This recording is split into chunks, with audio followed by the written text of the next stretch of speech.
Hello दोस्तों, मैं हूं अभिषेक चौधरी और आप सबका स्वागत है मेरे चैनल लर्न टेक थिंग्स में। आज के इस एक्सप्लेनर में हम उस एक सबसे जरूरी एल्गोरिथम के बारे में जानेंगे जो आज के आर्टिफिशियल इंटेलिजेंस को पावर देती है। हम इस बुनियादी सवाल का जवाब ढूंढेंगे, एक मशीन आखिर अपनी गलतियों से सीखती कैसे है? इसका जवाब डीप लर्निंग के इंजन में छुपा है, एक शानदार एल्गोरिथम जिसका नाम है बैक प्रोपगेशन। अच्छा, ये समझने के लिए कि बैक प्रोपगेशन इतना बड़ा क्रांतिकारी बदलाव क्यों था, हमें पहले उस प्रॉब्लम को समझना होगा जिसे इसने सॉल्व किया। एआई के शुरुआती दिनों में रिसर्चर्स एक दीवार से टकरा गए थे, एक बहुत बड़ी दीवार। देखिए, शुरुआत की एआई जैसे कि परसेप्ट्रॉन आसान चीजें तो सीख सकती थी, लेकिन जब मुश्किल प्रॉब्लम्स आती तो वो फेल हो जाती। सबसे बड़ी चुनौती ये थी कि रिसर्चर्स जानते थे कि ज्यादा लेयर्स वाले नेटवर्क्स यानी डीप नेटवर्क्स कहीं ज्यादा पावरफुल होंगे, लेकिन उन्हें ट्रेन करने का कोई तरीका ही नहीं था। सोचिए, अगर फाइनल आउटपुट गलत है तो आपको कैसे पता चलेगा कि बीच के हजारों हिडन न्यूरॉन्स में से किसकी गलती थी और कितनी गलती थी? यही सबसे बड़ा रोड ब्लॉक था। और यहीं पर बैक प्रोपगेशन ने एंट्री ली। इसने गलती किसकी है वाली प्रॉब्लम को बड़े ही शानदार तरीके से सॉल्व कर दिया। तो चलिए एक आसान से एग्जाम्पल के साथ इसके मेन आइडिया को समझते हैं। बैक प्रोपगेशन एक तरीका है जो नेटवर्क के फाइनल एरर को नापता है और फिर पीछे की तरफ जाकर हर एक कंपोनेंट से पूछता है, इस गलती में तुम्हारा कितना हाथ था? इसे बिल्कुल एक टीम प्रोजेक्ट की तरह सोचिए जिसका फाइनल रिजल्ट खराब आया है। एक अच्छा मैनेजर हर टीम मेंबर के पास वापस जाता है, गलती में उनके हिस्से को समझता है और उन्हें बताता है कि अगली बार बेहतर करने के लिए क्या बदलाव करना है। बैक प्रोपगेशन न्यूरल नेटवर्क का वही होशियार और मेहनती मैनेजर है। तो एक न्यूरल नेटवर्क की लाइफ के दो अलग अलग हिस्से होते हैं। पहला फॉरवर्ड पास, जिसमें वो इनपुट से आउटपुट की तरफ जाकर एक प्रिडिक्शन करता है, मतलब एक अंदाजा लगाता है।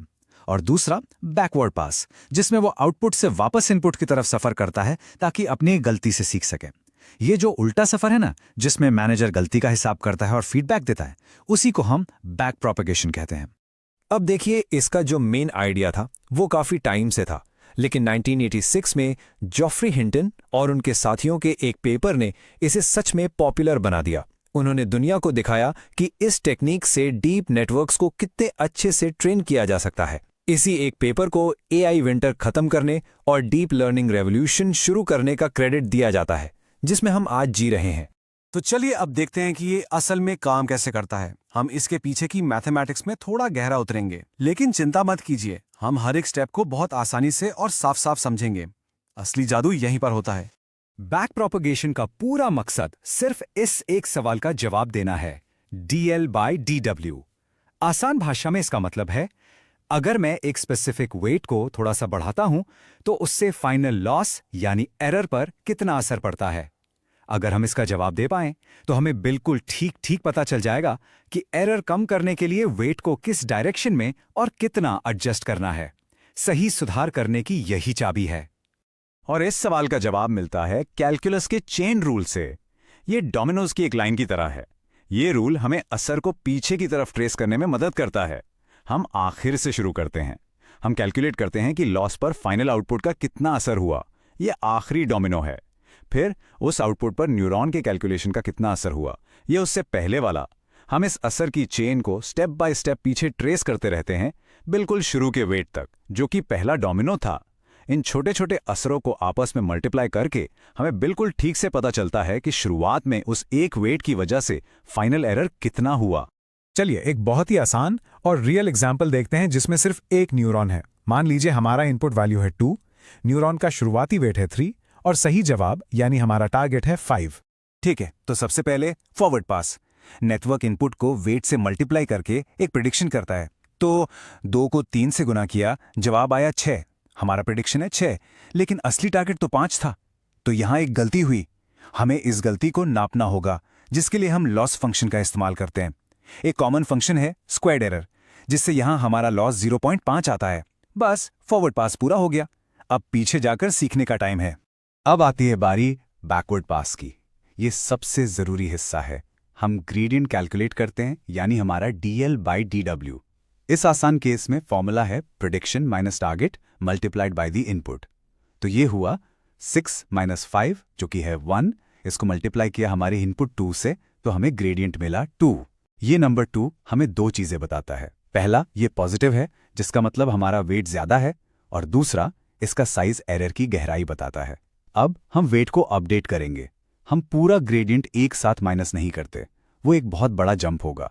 इसके बजाय हम एक छोटा सा लर्निंग रेट इस्तेमाल करते हैं, मान लीजिए 0.1, ताकि हम सही दिशा में एक छोटा संभाल कर कदम लें। नया वेट है पुराना वेट माइनस लर्निंग रेट गुणा ग्रेडियंट, तो ये हुआ 3 माइनस 0.1 गुणा 2, जो बराबर है 2.8 के। और बस वेट ने खुद को 3 से घटाकर 2.8 कर लिया। लर्निंग हो चुकी है। तो अगला सवाल यह है कि ये सारी मैथमेटिक्स उस असली कोड में कैसे बदलती है जो चैट जीपीटी जैसे बड़े मॉडल्स को ट्रेन करता है। चलिए देखते हैं। इसे हम मुश्किल तरीका कह सकते हैं।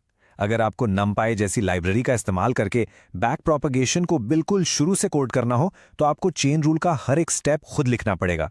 आपको पहले आउटपुट लेयर के लिए ग्रेडियंट निकालना होगा, फिर उस एरर को पीछे की लेयर तक भेजना होगा ताकि उसके ग्रेडियंट्स मिल सकें, और ऐसा तब तक करना होगा जब तक आप वेट्स अपडेट ना कर लें। ये काफ़ी मेहनत वाला और ध्यान से करने वाला काम है।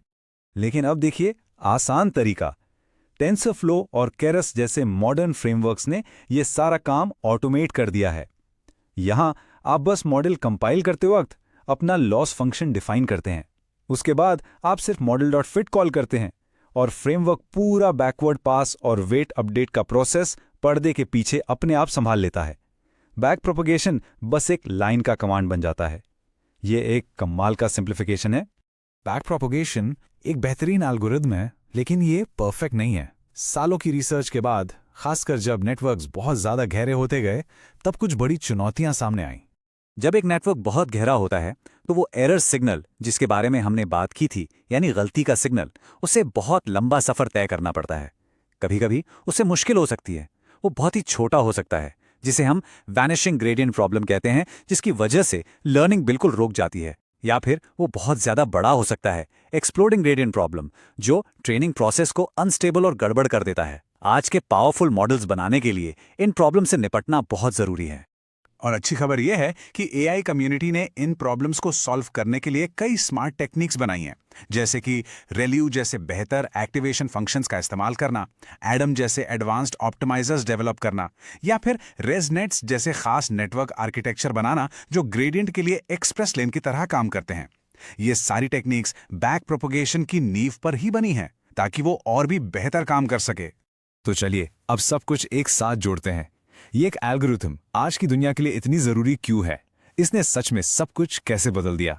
सीधे शब्दों में, आज आप जो भी मॉडर्न एआई एप्लीकेशन इस्तेमाल करते हैं, आपके फ़ोन में फ़ोटोज़ पहचानने से लेकर चैट जीपीटी के साथ बात करने तक, उन सबको ट्रेन करने के लिए बैक प्रोपगेशन ही कोर इंजन की तरह काम करता है। अगर इन गहरे मल्टीलेयर्ड नेटवर्क्स को ट्रेन करने का कोई कुशल तरीका नहीं होता तो डीप लर्निंग रेवोल्यूशन कभी होता ही नहीं।